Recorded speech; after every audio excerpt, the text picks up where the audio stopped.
मेरी कहानी का नाम बदनसीब लड़की। ये कहानी एनी के जीवन पर आधारित है।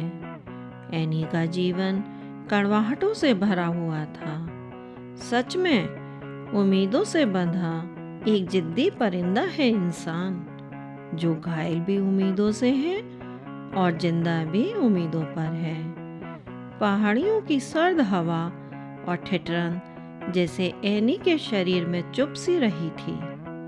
एनी खिड़की बंद करके अपनी कुर्सी पर बैठ गई, साथ में रूम हीटर की गर्माहट लेती हुई अपने बचपन से अब तक के बारे में सोचने लगी। वहम था कि सारा बाग अपना है। तूफान के बाद पता चलता है कि सूखे पत्तों पर भी हक हवाओं का था। एनी का बचपन बीतता चला गया। एनी 2 भाई 2 बहनों में सबसे छोटी थी। शुरू से ही घर पर किसी का प्यार नहीं मिला। खाना पीना भी अच्छा नहीं मिलता था। एनी सांवली, नाक नक्श सुंदर और आंखें बड़ी बड़ी सी थी। एनी को लगता था कि उसके कालेपन की वजह से उसे घर वाले प्यार नहीं करते। हमेशा सहमी डरी सी रहती थी। यदि घर में सब फल खा रहे होते थे तो उसे आम की एक गुठली दे दी जाती थी। यदि कभी डर से उसने एक मिठाई का पीस ले लिया तो उसके हाथ से छीन लिया जाता था।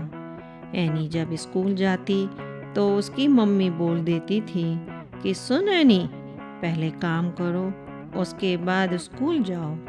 नहीं काम हुआ तो स्कूल छोड़ दो। किसी ने नहीं कहा कि पढ़ाई करो। पढ़ाई करके कौन सा तुम्हें मजिस्ट्रेट बनना है? करना तो घर का काम ही है। सबको एनी जैसी एक नौकर से मिल गई थी। सबका खाना, छोटा मोटा बड़ा काम करना सभी वही करती थी। सच में धनवान वो नहीं है जिसकी तिजोरी में नोट भरे हुए हैं। धनवान वो है जिसकी तिजोरी रिश्तों से भरी है। एनी की भी तिजोरी रिश्तों से खाली थी।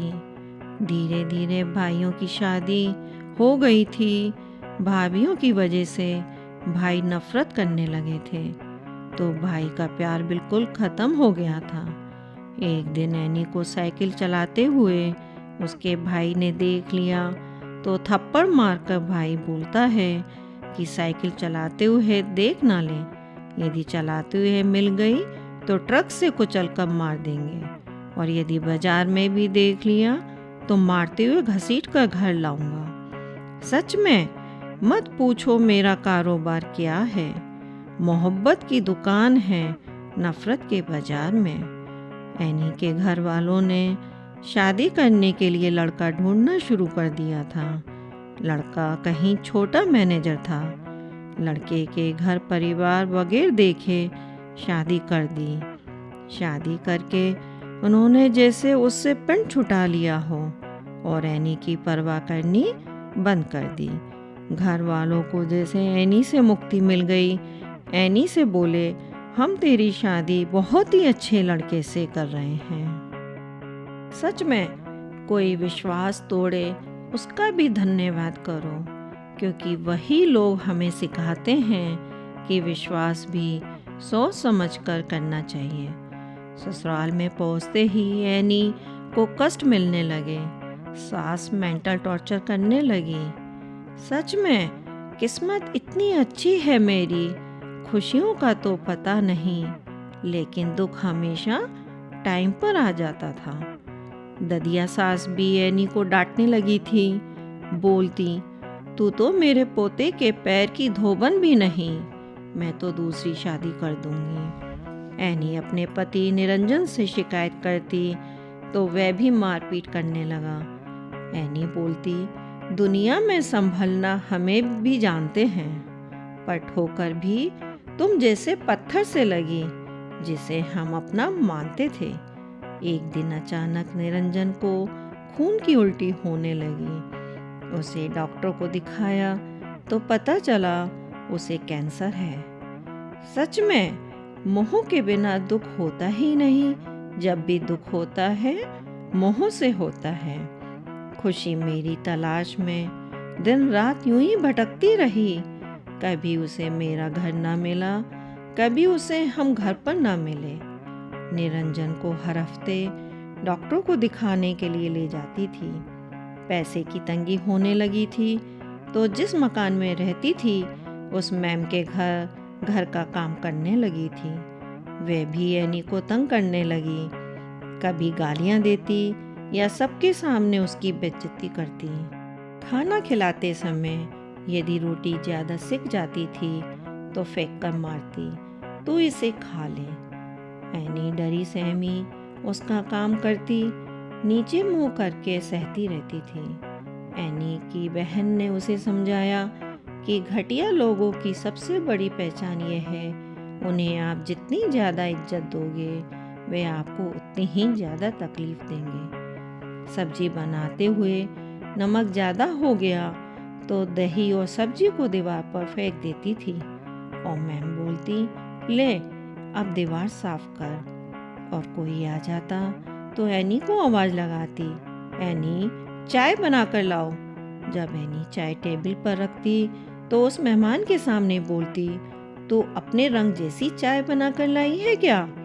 खैर कुछ महीने बाद निरंजन की ज़्यादा तबीयत खराब होने लगी।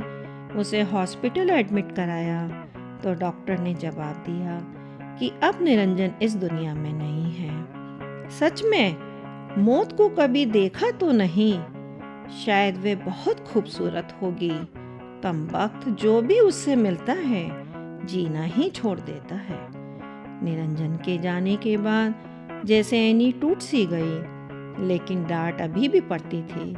टेंशन से बर्तन धोते हुए क्रॉकरी टूट जाती तो मैम गरम तवा एनी पर फेंक कर मारती थी, या चना साफ नहीं किया तो आंगन में चने का डिब्बा फेंक दिया, बोलती, अब तू चने को बीन, अब तेरी यही सजा है। सच में वेद पढ़ना आसान है, किंतु जिस दिन आपने किसी की वेदना को पढ़ लिया तो समझिए ईश्वर को पा लिया। भाग्य से उस मैम का ट्रांसफ़र हो गया। दूसरी मैम आने से एनी की किस्मत पलटी। एनी इनसे भी डरती थी। एनी को डरा डरा देख मैम ने कहा, तुम इतना डरती क्यों हो? मुझे सब बात बताओ। एनी ने सब कुछ बताया। फिर उसके लड़के की नौकरी लगवा दी। फिर बोली, अब तुझे किसी का काम करने की ज़रूरत नहीं है।